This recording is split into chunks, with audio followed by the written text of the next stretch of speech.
The Supreme Court issued a lot of new rulings today, and one of them focuses on how police can track your phone.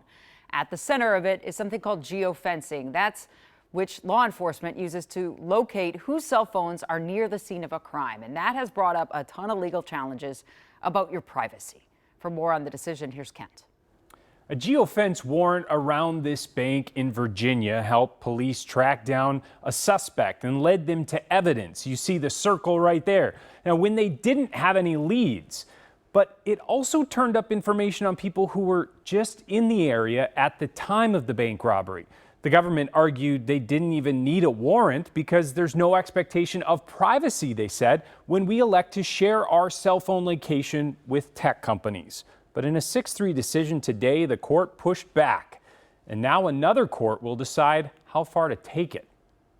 When arguing before the Supreme Court this spring, the attorney for Okello Chaudhry said the geofence warrant that led to his client's arrest amounted to a digital fishing expedition. And on one hand, the court agrees. The one determination the majority made today in the opinion written by Justice Kagan is that a geosearch is a search under the definition of a search in the Fourth Amendment, even though our location devices will pinpoint us to any point that we are in the globe, that we still have a reasonable expectation of privacy, and that includes the location of where we are. But University of Minnesota professor Tim Johnson says the case now goes back to the lower court to figure out where to draw the line. What the lower court will decide now is whether or not throwing that fence out, just fishing for a suspect or a small group of suspects, is considered a reasonable search. I'm a little surprised, but I'm very happy. St. Thomas Law professor Julie Jonas has studied the use of geofence warrants for years. It's really pervasive in law enforcement. That's why Google, in large part,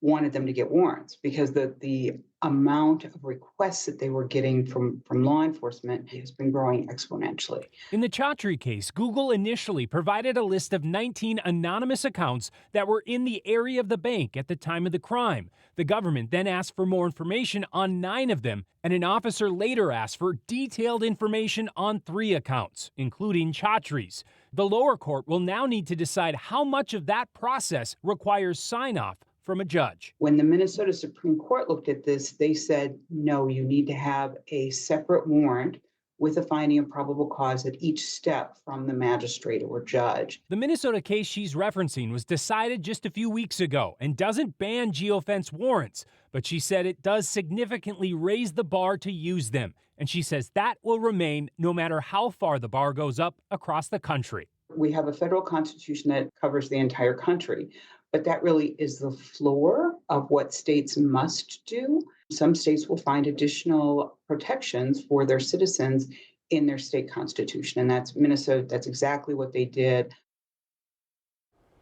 Now, the Minnesota case overturned a murder conviction, but in that case, and in this case out of Virginia, the suspects are both still in custody as lower courts now try to figure out whether they will face a new trial and what evidence can still be used in that trial. Jana. That goes along with my question. So when you say lower courts will make that decision, kind of explain that a little bit further to me. What do you mean?